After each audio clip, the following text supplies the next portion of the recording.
Hola a todos y bienvenidos al canal, yo soy la doctora Liliana Morales. Este es el sexto episodio acerca de las extracciones dentales, de qué debemos hacer para protegernos de inflamación y de infección. En este caso voy a dar respuesta a una pregunta que me hacen con frecuencia y es ¿cuánto tarda en cicatrizar el tejido? Es decir, muchas personas llegan a consulta y dicen, doctora, tengo 10 días de extracción, 20 días de extracción y todavía no ha cicatrizado, ¿cuánto tarda? Esto depende de muchos factores, entonces les voy a estar explicando cómo es todo el proceso, cuánto tarda en culminar y qué serían aquellos factores que intervienen en que ese proceso sea más rápido o más lento, y al final entonces les voy a estar dando algunos consejos, remedios naturales para acelerar o al menos ayudar, colaborar con nuestro organismo para que esa cicatrización concluya lo antes posible o de la mejor forma posible. Primero tenemos que saber si estamos en medio de un proceso inflamatorio o un proceso infeccioso. Si no sabes, tienes dudas, sientes dolor días después de la extracción, te recomiendo ver el video que les dejo en este enlace donde explico según los síntomas que puede ser. Ahora, si las molestias son solo, por ejemplo, alimentos fríos o alguna sensibilidad extraña, pero que no llega a ser un dolor que necesite analgésicos, no estamos en presencia de un proceso infeccioso. Es propio del proceso de cicatrización que no ha culminado de sellar ese hueco, que digamos hueco, ¿no? Que es esa porción del hueso que alojaba la raíz del diente, que se llama alveolo. Y evidentemente vamos a tener ciertos síntomas, pero no vamos a necesitar ni antibióticos, ni antiinflamatorios, ni tampoco analgésicos. Son ligeras molestias. Entonces, ¿cómo es este proceso y cuánto tarda? Digamos que al cuarto día de realizada la extracción, vamos a observar en un espejo ese tejido que ocupa ese huequito que había quedado, que es un coágulo sanguíneo, y este va a cambiar de coloración. Ya no va a ser rojo, sino que va a comenzar a tener áreas blancas, que posteriormente, pasados unos días, va a comenzar a ser amarillenta. Esto no significa que hay infección en el alveolo, esto significa que ha comenzado a desarrollarse tejido, a formarse tejido conectivo y tejido de granulación, que es la primera parte ya donde comienza este proceso de cicatrización. Entonces, es un tejido, como decía, normal. ¿Cómo puedo saber que ese tejido que está blanco o amarillento es normal? Porque no hay dolor, porque no hay mal sabor en la boca, porque no hay mal aliento. ¿Entienden? No hay ningún signo, solo un cambio de coloración, que como les decía, es normal. Ya pasado unos 10 días va a comenzar a formarse tejido óseo real, porque empiezan a aparecer células formadoras de hueso, que son los conocidos osteoblastos.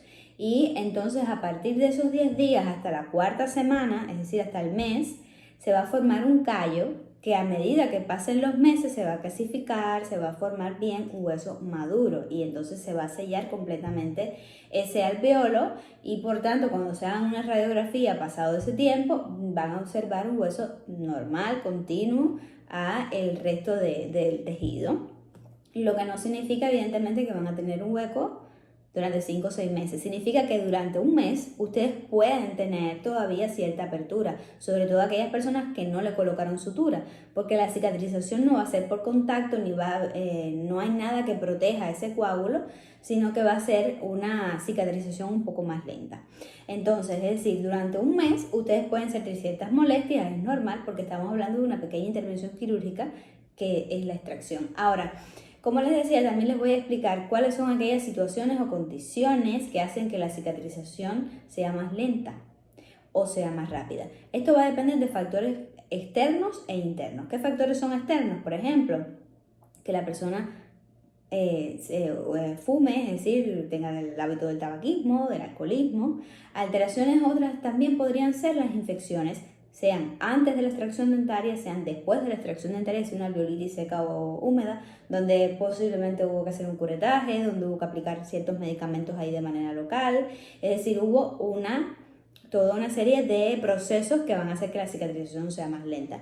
También puede ser que durante la extracción dentaria esta no haya sido simple, es decir, ha sido una extracción compleja donde tal vez hubo que limar el hueso, hubo que irrigar o fractura del propio diente durante la extracción, es decir, que haya sido la manipulación haya sido fuerte y entonces también hay mayor laceración de tejido y por tanto la cicatrización evidentemente va a ser más lenta.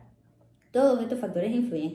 Y bueno, de manera interna, ¿qué podría decirles a aquellas personas que tienen alterada la cicatrización por enfermedades o por trastornos? ¿Cuáles pueden ser? Diabetes mellitus, alguna insuficiencia suprarrenal que altera la formación de colágeno y podrían ser también trastornos hormonales que por un aumento hormonal, por ejemplo, de estrógeno, de progesterona, que va a alterar también la cicatrización por diversos factores que trae consigo este trastorno.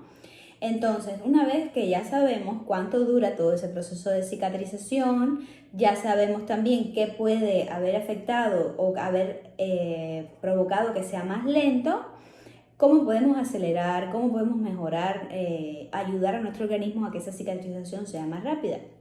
Pues yo les traigo entonces 3 consejos o 3 remedios. El primero, por supuesto, es la higiene oral. Muchas personas me preguntan, doctora, me hice una extracción, ¿debo cepillarme los dientes? Sé que puede sonar raro, pero muchas personas tienen esa duda. Evidentemente sí. ¿Por qué? Porque una vez que nosotros nos cepillamos los dientes, unos minuticos después se comienza a formar el biofilm, que es una placa que aloja bacterias. Y esas bacterias, esa placa, ese biofilm, tiene 2 formas de ser eliminada. Una es de manera mecánica, que es con el cepillado, y otra de manera química, que es con el dentífrico, con todas aquellas sustancias antisépticas que nosotros podamos usar. Entonces, evidentemente, sí necesitamos realizar la higiene oral, cepillar los dientes después de cada comida, evitar los alimentos duros. A veces la persona tiene una dieta blanda el primer día y ya después el otro día está ingiriendo cualquier tipo de alimento. Vuelvo y repito, es una intervención quirúrgica. La alimentación no necesariamente tiene que ser líquida por un mes ni blanda por un mes, pero evitar todos aquellos alimentos que sean demasiado duros, como las chips, las galletas, ese tipo de alimentos que te pueden molestar, que pueden lacerar un tejido que va a interrumpir entonces ese proceso de cicatrización. Entonces es necesario tener cuidado también con ese tipo de alimentos. Ahora, siguiendo la línea de los alimentos, mi segundo consejo sería ingerir aquellos ricos en colágeno o aquellos alimentos que inducen la formación de colágeno del propio organismo. ¿Cuáles alimentos pueden ser? Carne, pollo, huevo, algunos vegetales que, como les decía, ayudan, que tienen vitamina C sobre todo, una naranja, un kiwi, ¿comprenden? Y un tercer consejo ya sería la aplicación de la sábila. Les he hablado anteriormente de la sábila, que es sumamente cicatrizante. Nosotros no utilizamos en mucosa las cremas se aplican en piel, por tanto no sería aloe vera, sería la hoja natural. Van a cortar la hoja más cercana a la tierra porque es aquella que recibe directamente más nutrientes, digamos así. Cortamos esa hoja, esta se coloca en una bolsa oscura en el refrigerador mínimo 2 horas. ¿Por qué esto es importante? Porque el principio activo de esa planta, el principio medicinal que va a favorecer la cicatrización, no se encuentra en la parte interna translúcida, el cristal, se encuentra en la parte verde y la forma de hacer que ese principio activo pase al cristal es en un medio oscuro y frío. Entonces, una vez que haya pasado ese proceso, lo vamos a cortar, vamos a pasar 2-3 veces ese cristal, 2-3 veces al día el cristal por la zona de la extracción. Y esto, no corten el cristal muy pequeñito, o sea, la parte translúcida, sino que sean cortes un poquito grandes para que no se introduzca la parte sólida dentro del alvéolo que posiblemente estaba abierto. ¿Cuándo vamos a hacer esto? A partir del 4.º día, a partir del momento en que esa mucosa se comenzó o ese coágulo se comenzó a transformar en una coloración blanca, no antes de los 3 días.